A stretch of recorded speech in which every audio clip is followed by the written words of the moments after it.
नमस्कार, मी Ujjwala Patil fashion world मराठीमध्ये तुम्हा सगळ्यांचं मनापासून स्वागत करते। आजच्या व्हिडिओमध्ये आपण सिंपल लूज प्लाझो कटिंग आणि स्टिचिंग बघणार आहोत। जे नवीन शिकतायत त्यांच्यासाठी फॉर्म्युलाज असे सांगितलेले आहेत की तुम्ही कोणत्याही साइजचा प्लाझो अतिशय सोप्या पद्धतीने कटिंग आणि स्टिचिंग करू शकाल। चला तर मग सुरुवात करूया।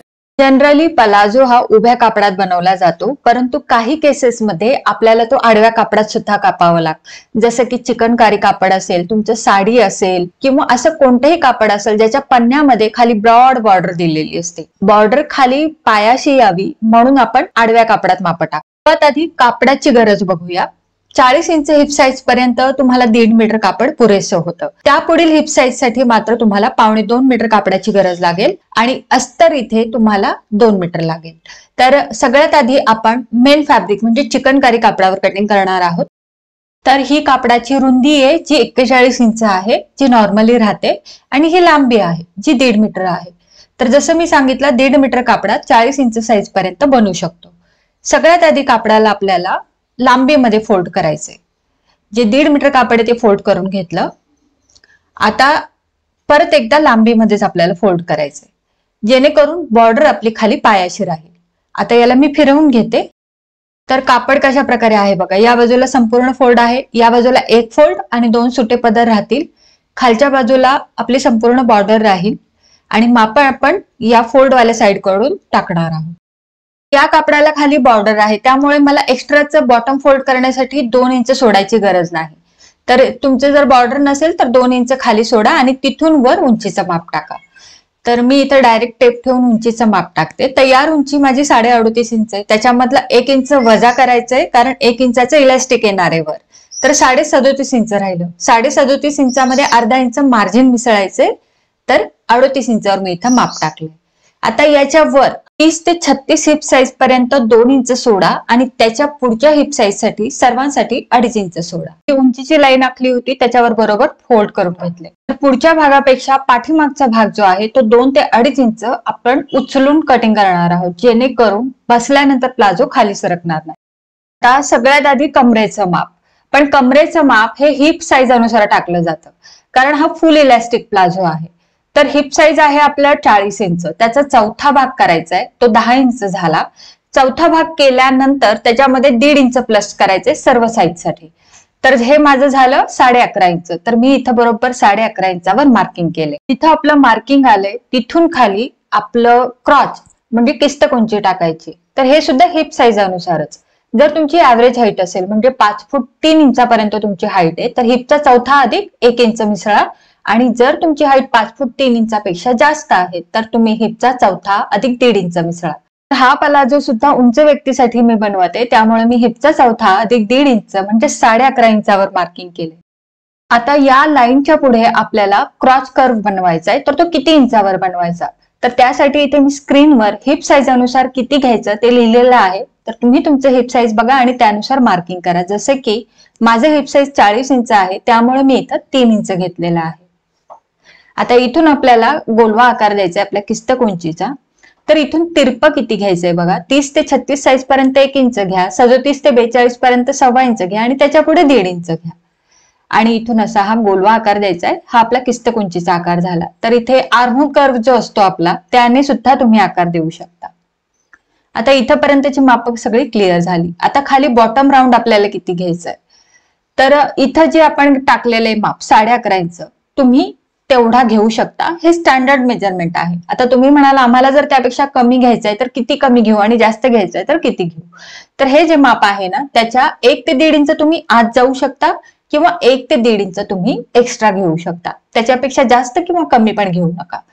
तर अशा प्रकारे तुम्ही खालचं बॉटमचं माप ठरवू शकता। जर जास्त घ्यायचं असेल तर कापड पण तुम्हाला जास्त लागेल, ही गोष्ट पण लक्षात घ्या। ठीक आहे, तर आपण जेवढं वर माप टाकले तेवढंच आपण खाली घेतले। आता त्यानंतर आपल्या किस्तक उंचीच्या खाली साधारण एक विथ म्हणजे 7.5 ते 8 इंचावर एक मार्किंग करा। तिथं मार्किंग केल्यानंतर तिथून सरळ रेष वर आखून घ्या। इथं तुम्ही बॉटम राऊंड किती का घेतलेला असे ना, जसं मी सांगितलं, तिथून तुम्हाला सरळ वर रेष आखायची आणि तिथून हा असा आकार द्यायचा आहे। आता हे झालं ज्यांच्याकडे पट्टी नाहीये त्यांच्यासाठी, पण ज्यांच्याकडे अशी पट्टी आहे लेग कर्व ज्याला आपण म्हणतो, तर त्याने सुद्धा तुम्ही असा आकार देऊ शकता। आणि लेक्चरची जी लिंक आहे ती मी डिस्क्रिप्शन बॉक्समध्ये दिलेली आहे, नक्की चेक करा. तर हे एक्स्ट्राचं कापड आता मी कटिंग करून टाकलं. आता ही जी पट्टी निघली आहे ना या बाजूला, यातच आपण इलास्टिकसाठी पट्टी काढणार आहोत. तर ही जी पट्टी आहे ती जेवढा आपला इथं आकार दिसतोय तेवढीच आपल्याला कटिंग करायची, फक्त शिलाईसाठी थोडंसं एक्स्ट्रा मार्जिन घ्यायचंय. तर जी पट्टी आहे मी थोडी एक्स्ट्रा कटिंग केली आहे, कारण आपल्याला ह्या 4 पट्ट्या त्या जोडाव्या लागतील, त्यासाठी मार्जिन म्हणून. आता इथे फोल्ड आहे, ते फोल्ड मी कटिंग करून घेतलं. तर ह्या 4 पट्ट्या निघल्यात आपल्या, त्यातल्या आपल्याला 2-2 अशा जोडून घ्याव्या लागतील. तर सगळ्यात आधी पुढे जाण्याआधी या 4ही पट्ट्या मी जोडून घेणार आहे. तर या पट्ट्यांची रुंदी किती घ्यायची, तर 1 इंच इलास्टिक आहे रुंदीचं, त्याच्यामध्ये 2.25 इंच एक्स्ट्रा घेतलं, 3.25 इंच रुंदीच्या या पट्ट्या आहेत. आणि ह्या अशा दुमडून इथं लागणार आहेत, म्हणजे फोल्ड होऊन याच्यामध्ये इलास्टिक जाणार आणि अटॅच करण्यासाठी 0.5 इंच. तर अशा प्रकारे हे संपूर्ण पट्टी घ्यायची. जर तुमचं इलास्टिक 1.5 इंचाचं असेल तर 1.5 इंच अधिक 2.25 इंच मिसळून जे काही माप येईल ते तुम्हाला घ्यायचे. आता या 2-2 पट्ट्या मी जोडून घेणार आहे. तर सगळ्यात आधी आपण इथे शिलाई टाकून घेऊया. तर इथं मी पट्ट्या जोडून घेतल्यात आणि या 2 पट्ट्या आपल्या तयार झाल्यात इलास्टिकच्या, यांना बाजूला ठेवूयात आणि बघूयात आता प्लाझोचं आपल्याला काय करायचंय. तर जे आपण 2.5 इंच खाली दुमडून ठेवलं होतं ते वर काढलंय. ठीक आहे, हे 2.5 इंच आहे जे साईज अनुसार आपण घेतलं होतं. आणि बॅक पॅटर्न आपला 2.5 इंच उचलून राहणार आहे. तर पट्टीला बघा मी तिरपं कसं ठेवलंय आणि त्यानुसार तुम्हाला तिरपी लाईन आखून घ्यायची आणि तिथून कटिंग करायचंय. तर 4ही पदर एकत्र मी कटिंग केलेले. आता कटिंग केल्यानंतर वरचे 2 पदर बाजूला काढायचे आणि हे जे 2 पदर आहेत ते आपला पुढचा भाग राहील. तर पुढच्या भागासाठी उचलून आपल्याला कटिंग नकोय, फक्त पाठीमागच्या भागासाठी हवंय. त्यामुळं हे जे तिरपा आहे ते मी सरळ कटिंग करून घेतलं. म्हणजे बघा पुढचा भाग जो आहे आपला सरळ राहणार आहे आणि पाठीमागचा भाग हा असा उचलून राहणार आहे. म्हणजे जिथं आपली किस्तक उंची आहे फक्त तिथंच उचलून राहील, साईड फिटिंगला सेम राहील. तर बघा फ्रंट आणि बॅक हे दोन्ही आपले एकाच वेळी कटिंग झालेले. ठीक आहे, आता याला खोलून हे कशा प्रकारे दिसतंय बघूयात. खोलल्यानंतर इथे मी दोन्ही पाय जे आहेत ते वेगवेगळे करून घेते आणि दोन्ही पाय समोरासमोर ठेवल्यानंतर तुमच्या लक्षात येईल की जो पुढचा भाग राहणार आहे तो आपला सरळ राहणार आहे आणि पाठीमागचा भाग आहे तो उचलून राहणार आहे. हा जो प्लाझो आहे हा आपण अस्तर सहित बनवणार आहोत. तर त्यासाठी जे आपलं प्लाझोचं कटिंग केलेलं आहे ते बाजूला ठेवून इथे मी अस्तर अंथरून घेतले. अस्तराला मी उंचीमध्ये म्हणजे लांबीमध्ये फोल्ड केले आणि त्याच्यावर हा प्लाझोचा मी एकच पाय घेतलाय, कारण दोन्ही पाय सेम आहेत त्यामुळे कोणताही एक पाय ठेवून आपल्याला कटिंग करायचंय. खालच्या बाजूने सेम कटिंग केले, पण आता साईडचं कटिंग करताना दोन्ही बाजूने मी 0.5 इंच मार्जिन एक्स्ट्रा ठेवलेलं आहे. आणि आपलं जे आसन म्हणजे किस्तक उंची आहे त्याच्या बाहेर पण 0.5 इंच मार्जिन एक्स्ट्राचं ठेवायचंय. साईज तुमची कितीही असू द्या, तुम्हाला 0.5 इंच मार्जिन एक्स्ट्राचं ठेवायचंय. दोन्ही बाजूचे आसन कटिंग करून झाले. आता वरच्या बाजूला पण 0.5 इंच एक्स्ट्रा अस्तर ठेवून आपल्याला कटिंग करायचंय. तर इथे बघा अस्तराचे दोन्ही पाय कटिंग झालेले आणि जसं मी सांगितलं दोन्ही बाजूला 0.5 इंच एक्स्ट्रा ठेवलेला आहे. वरच्या बाजूला पण मी 0.5 इंच एक्स्ट्रा ठेवलेला आहे.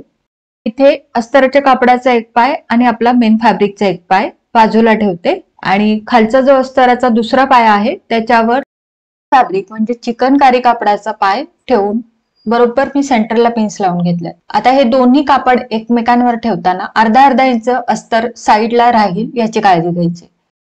आता सगळ्यात आधी आपण मशीनवर अस्तर आणि मेन फॅब्रिक एकमेकांना कसं अटॅच करायचं ते बघूया.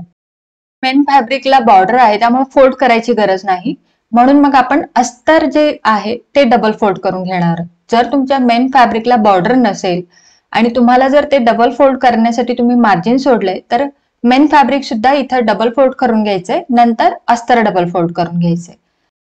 तर इथे अस्तराची उंची आणि मेन फॅब्रिकची उंची खालच्या बाजूने एक समान कटिंग केली होती, कारण अस्तर फोल्ड केल्यानंतर आपोआपच ते 1 ते 1.5 इंच वर जाणार असतं. तर इथे बघू शकता अशा प्रकारे दिसेल. फोल्ड झाल्यानंतर आपण इथे किस्तक उंचीकडे म्हणजे क्रॉस कडे येणार. जर आपण अस्तराचं कापड आहे ते 0.5 इंच एक्स्ट्रा ठेवलं होतं बाहेर, तर ते कसं जोडायचंय बघा. जोडताना आपल्याला अस्तराचं कापड बरोबर आपल्या मेन फॅब्रिकवर ठेवून घ्यायचंय, ना मागे ना पुढे.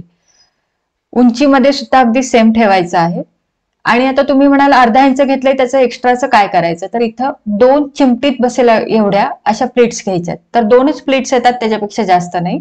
तर खालच्या बाजूला बघा मी बरोबर जुळवून घेतलंय आणि त्यानंतर जे एक्स्ट्राचं मला कापड सापडतंय चिमटीत तेवढं मी इथं फोल्ड करून प्लेट घेतलेली आहे. तर या 2 प्लेट्स आपण कशासाठी घेतलेत किंवा हे अर्धा इंच एक्स्ट्रा कशासाठी घेतले, तर बऱ्याचदा अस्तर धुवून जरी वापरलं ना तरी परत ते श्रिंक होतं म्हणजे आकसतं. मग त्यासाठी आपण ठेवतानाच अस्तर आतून लूज ठेवलेले, जरी इन केस ते आकसलं ओढल्यासारखं दिसू नये. ठीक आहे. आता किस्त उंचीच्या खाली पण मी अस्तर आणि आपलं मेन फॅब्रिक अगदी एकावर एक व्यवस्थित ठेवून शिवून घेतलं. ठीक आहे. जरी ते एक्स्ट्रा मी घेतलं होतं अर्धा इंच तरी शिवताना मात्र एकमेकांवर व्यवस्थित ठेवूनच शिवून घ्यायचंय. आता एक बाजू झाली. आता सेम अशा प्रकारे आपल्याला दुसरी बाजू पण कव्हर करायची. तर इथे सुद्धा बघा अस्तर बाहेरच्या बाजूला एक्स्ट्रा आहे, पण मेन फॅब्रिक आणि अस्तर बरोबर एकमेकांवर मी ठेवून इथे शिलाईला सुरुवात केली. आणि इथे सुद्धा आपल्या 2 चिमटीत बसेल एवढ्या 2 प्लेट्स येणार आहेत. महत्वाचा मुद्दा म्हणजे फक्त अस्तराच्या कापडावरच आपल्या प्लेट्स येणार आहेत. मेन फॅब्रिकवर प्लेट्स घ्यायची गरज नाही. अस्तराच्या कापडावर का प्लेट्स येतात, कारण ते आपण एक्स्ट्रा कटिंग केलेले आहे अर्धा इंच, त्यामुळे. तर किस्त उंची म्हणजे क्रॉच आपण बरोबर इथे शिवून घेतलाय. त्यानंतर खालचं जे आहे राहिलेलं उंची मधलं कापड ते सुद्धा बरोबर एकमेकांवर ठेवून आपल्याला टीप मारायची आहे. खाली मात्र कुठेही आपल्याला प्लेट्स घ्यायची गरज नाही. तर दोन्ही बाजू आपण स्टिच करून घेतल्यात आणि सेम याच प्रकारे याचा दुसरा पाय पण आपल्याला बनवून घ्यायचा आहे. तर ज्या मी सेंटरला पिन लावल्या होत्या त्या मी काढल्यात. आता वरच्या बाजूला पण आपण अर्धा इंच एक्स्ट्रा घेतलं होतं, तर ते सुद्धा बरोबर एकमेकांवर ठेवून आपल्याला टिप टाकून घ्यायची. आणि इथं अजून एक गोष्ट मला सांगायची आहे, तर पाठीमागचा भाग आपला उचलून आहे, म्हणजेच पाठीमागचा जो आसन आहे किस्त उंची आहे ती एक्स्ट्राची आहे. तर अस्तर आणि मेन फॅब्रिक एकमेकांवर ठेवताना याची काळजी घ्या की पाठीमागच्या भागाकडेच पाठीमागचा भाग आला पाहिजे आणि पुढच्या भागाकडे पुढचा भाग. तर इथे बघू शकता अस्तर आतल्या बाजूने भरपूर लूज राहणार आहे, त्यामुळे इनकेस तरी ते आकसलंच धुतल्यानंतर तरी काहीही प्रॉब्लेम येणार नाही. ठीक आहे. तर पूर्ण भाग तयार झाल्यानंतर हा काहीसा अशा प्रकारे दिसेल. सरळ बाजूने तुम्हाला कुठे पण अस्तर बाहेरच्या बाजूला दिसणार नाही. आता सेम याच पद्धतीने मी दुसरा पाय पण तयार करून घेतलाय, अगदी सेम पद्धतीने. तर इथे सुद्धा तुम्ही बघू शकता अस्तर आतल्या बाजूने पूर्णपणे लूज आहे. आता इथे आपण इलास्टिकसाठी ज्या पट्ट्या कटिंग करून स्टिच केल्या होत्या त्या लावून घेणार आहोत. 2 पायासाठी या 2 पट्ट्या आहेत, त्यातल्या एका पायाला मी पट्टी लावून दाखवते. सेम प्रकारे दुसऱ्या पायाला पण जोडायचे. तर पट्टीला सरळ बाजूने ठेवून टिप मारून घ्यायची. तर सगळ्यात आधी जो पट्टीला आपण जोड दिला होता मधून त्या जोडला आपण दोन्ही बाजूने टिपा टाकून घ्यायच्यात, कारण इलास्टिक टाकताना मग प्रॉब्लेम येणार नाही. आता ही पट्टी अशा प्रकारे सरळ बाजूवर ठेवून अर्धा इंच शिलाई मार्जिन घेत आपल्याला जोडून घ्यायची. तर पट्ट्या आपण इथे जोडलेल्या आहेत. दोन्ही पायाला इलास्टिकच्या पट्ट्या जोडल्यानंतर दोन्ही पाय एकमेकांवर व्यवस्थित ठेवायचे. पाठीमागचा भाग पाठीमागच्या भागाकडे, पुढचा भाग पुढच्या भागाकडे. आणि इथं जी आपली किस्त उंची आहे त्याला पिन्स लावून घ्यायच्यात. आपल्याला आता किस्त उंची म्हणजे क्रॉसची शिलाई टाकायची. खरं तर ही जी शिलाई आहे ती राऊंड मध्ये टाकलेली केव्हा पण चांगली, परंतु जे नवीन शिकतायत त्यांच्यासाठी मी थोडी सोपी पद्धत सांगितलेली आहे. आता राऊंड मध्ये ही किस्त उंची म्हणजे क्रॉस कसा जोडायचा ते मी नक्कीच येणाऱ्या प्लाझोच्या व्हिडिओमध्ये मी सांगेन. तर इथं मी फक्त दोन्ही बाजूने एक साधारण 1/2 इंच शिलाई मार्जिन घेत टिप टाकलेली आहे. इथं तुम्हाला डबल टिपा टाकायच्या.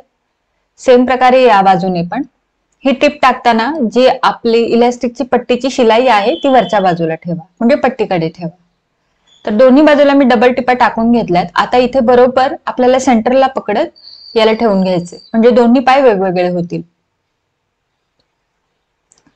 आता इथे बघा आपल्याला आतली शिलाई टाकून घ्यायची, त्यासाठी दोन्ही पाय एकमेकांवर व्यवस्थित ठेवून घ्यायचे.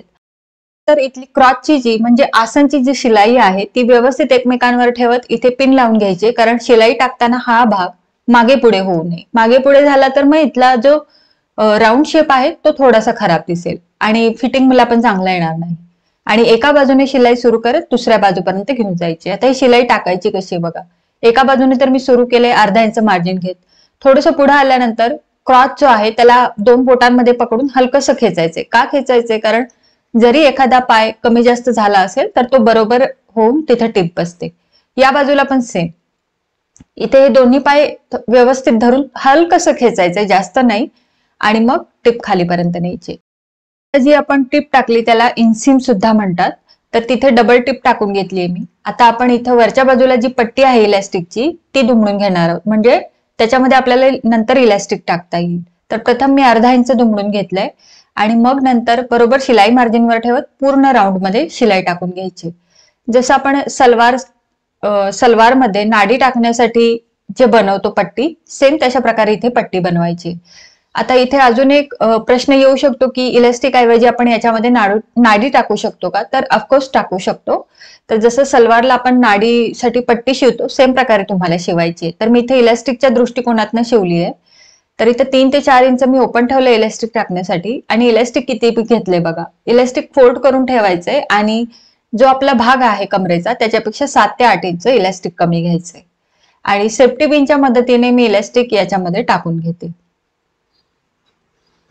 इलॅस्टिक टाकल्यानंतर इलॅस्टिकला आपण जोड देऊन घेऊया. इलॅस्टिक एकमेकांवर अर्धा इंच ठेवत इथं मी मागे पुढे करत टिपा टाकून घेतल्यात, म्हणजे हे चांगलं पक्क होईल. त्यानंतर याला हलकसं ओढून इलॅस्टिकला आत टाकून घ्यायचंय. पट्टी त्याच्यावर पूर्णपणे ओढून घ्यायची आणि बंद करून घ्यायचंय, जे आपण 3 ते 4 इंच ठेवलं होतं. आता ही टिप टाकताना इलॅस्टिक या टिपेच्या मध्ये येणार नाही याची काळजी घ्या. आता या पट्टीला एक 7 ते 8 वेळा चांगलं ओढून घ्या, म्हणजे ज्या प्लीट्स आहेत त्या मागे आणि पुढे सेम बनतील. म्हणजे मागे जास्त प्लीट्स झाल्यात, पुढे कमी झाल्यात असं व्हायला नको, म्हणून 7 ते 8 वेळा ओढून घ्यायचे चांगलं, म्हणजे दोन्ही बाजूला समान प्लीट्स होतात. आणि मग जसं व्हिडिओमध्ये दाखवलंय इलॅस्टिकला खेचत आपल्याला पूर्ण राऊंड मध्ये टिप मारायची. तर इलॅस्टिक व्यवस्थित बसलंय आणि आपला प्लाझो पण तयार आहे. तर प्लाझोचा हा फायनल लुक इथे मी दाखवतेय. तर हा प्लाझो आपण अस्तर सहित बनवलाय. तुम्ही विदाऊट अस्तर सुद्धा सेम मेथड वापरून प्लाझो बनवू शकता. तर इथे हा पाठीमागचा भाग जो उचलून आहे त्यामुळे तुमचा प्लाझो उठताना बसताना खाली सरकणार नाही आणि घातल्यानंतर काहीसा हा लुक राहील. तर आजच्यासाठी एवढंच. कसा वाटला हा प्लाझो मला नक्की खाली कमेंट करून सांगा. तुम्ही ट्राय करा. काही शंका असतील तर मला विचारा. आणि व्हिडिओ आवडला असेल तर व्हिडिओला लाईक करा, शेअर करा आणि चॅनलला सबस्क्राईब करा. भेटूयात अशाच छान छान व्हिडिओ सोबत. धन्यवाद.